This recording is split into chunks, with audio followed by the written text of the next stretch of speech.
taking a look, let's draw a couple angles. So the first thing to notice with this first angle in problem A is that it is a positive angle. Because it's positive, we're going to be moving counterclockwise. So we start out at the x-axis and we're going to go 150 degrees.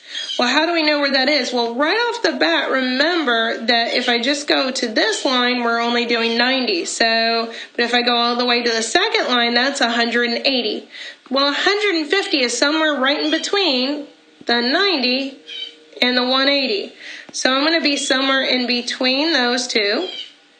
And again, we're moving counterclockwise, so I'm going to draw my arrow with an angle going towards that counterclockwise direction. And then I can label this with a 150 degrees. And that's it. Let's take a look at problem B. In problem B, we should go ahead and notice right off the bat that it's a negative angle. So that means I'm going to be going... Negative means I'm going to go clockwise. So I'm still going to start at the x-axis. So the first one's still going to be, the first line's still going to be 90. It's just negative 90. The next one's still going to be a 180. It'll just be a negative 180 because I'm working my way backwards. Adding another 90, this top one is then going to be a negative 270. Well, I'm not quite negative 270, but I'm bigger than negative 180. So what that means is I should be somewhere in between the negative 180 and the negative 270 if I want to get a negative 240. So I'm somewhere in between. Again, because it's negative, though, I'm working clockwise instead of counterclockwise this time. So there's my big angle. But notice I still land in quadrant 2. In problem C, let's take a look. We've got, again, a positive angle. So that means I'm going to be working counterclockwise. So I'm going to start at the x-axis. Remember that the first line is your 90 degree. I'm going counterclockwise. The second line is your straight line, which is 180. Adding another 90 puts us at the third line, which is 270. And going another one back to where we started is our full circle at 360. Still not quite enough. I can keep on going, though. Treat it like a big circle. So I can add another 90, and that will get me to 450. So what I want, though, is 405, which is between 360 and 450. So I'm still going to land over here somewhere. It's just the problem is I have to go around the circle once and come back. So you do want to indicate that with your angle when you draw it, is that you're going to go around your circle and come back. Now, they also wanted to know what quadrant I'm landing in. Well, let's start back with problem A. Remember, we're going to go quadrant 1 and then 2, working our way counterclockwise. So the first one, problem A, is in quadrant, and we can just shorten that to quad 2. Next one, even though we went clockwise and worked our way backwards, we still start out with quadrant 1 on your both positives and work your way counterclockwise, always labeling. So you still end up in, again, quadrant 2. And notice, problem C, we did work our way around the circle, but we still came back to quadrant 1. So it's still quadrant 1, even though we went around in a circle. And we're done. The next vocabulary term that we're going to talk about are what are called complementary angles.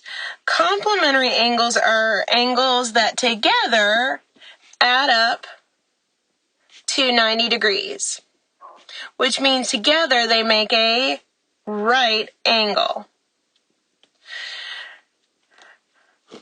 There is another similar term in which we're going to look at what are called supplementary angles, and these angles together make up a straight line, which means that they're going to add up to 180 degrees. So the idea is to remember that complementary is 90, supplementary is 180. In these next problems, we're going to look at finding both the complement and the supplement of an angle. So let's worry about one thing at a time, though. Let's worry about the complement. Well, if you're trying to find the complement of an angle, you're worried about what angle needs to add up to the one I have, so together that they make a right angle or a 90-degree angle. So let's see. On this first one, we have an angle of 60 degrees. So what this would translate to would be that I need to take this 60-degree angle and find out what I need to add to it together so that I will get a 90-degree right angle. So we're going to solve this like we would a normal equation by first subtracting the 60 from both sides, which will give me that my x is 30 degrees. So this is the angle that is the complement of the one I have, the 60 degrees. So we call this the complement, or we call it complementary. So this is the complement. But that's it. Next thing that they wanted us to find is the supplement. Well, the supplement or supplementary angle to a 60-degree angle is what I need to add to it to get a straight line. And I always think S for supplement, S for straight line.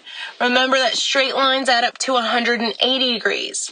So when I'm looking for the supplement, I'm going to take my 60-degree angle and say, what do I need to add to it? That's my X, to get 180-degree straight line angle. So I'm going to solve it the same way we did for a complement. We're going to subtract 60 from both sides. And what that will give me is that X equals 180 minus 60 will give me 120 degrees. So that is my supplement or supplementary angle to the 60-degree angle I have. So together those two angles add up to 180 degrees. But that's it.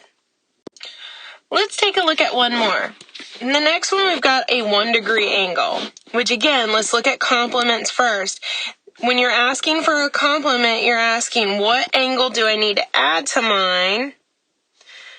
And I'm going to call that X to get a total of 90 degrees because together they have to make up a 90-degree angle, right angle. So we'll start same way as last time, subtracting 1 degree from both sides. And what that tells me then is that the complement of a 1-degree angle is the 90 minus 1, which will give me 89 degrees. That's going to be my complement. However, they also wanted me to find the supplement, which would start the same way. Supplements, though, you start with your angle, and the supplement has to add to it. We'll call that X, and will give us a total of 180 degrees. So we'll start the same way by moving the 1 degree that we already have over to the other side and subtracting it. And that will give us that X, our supplementary angle, or supplement, will be the 180 minus 1, which will give us 179 degrees as our supplement, or supplementary angle. Let's take a look at the next problem. In the next problem, the key is that they're telling us that our two angles are complementary.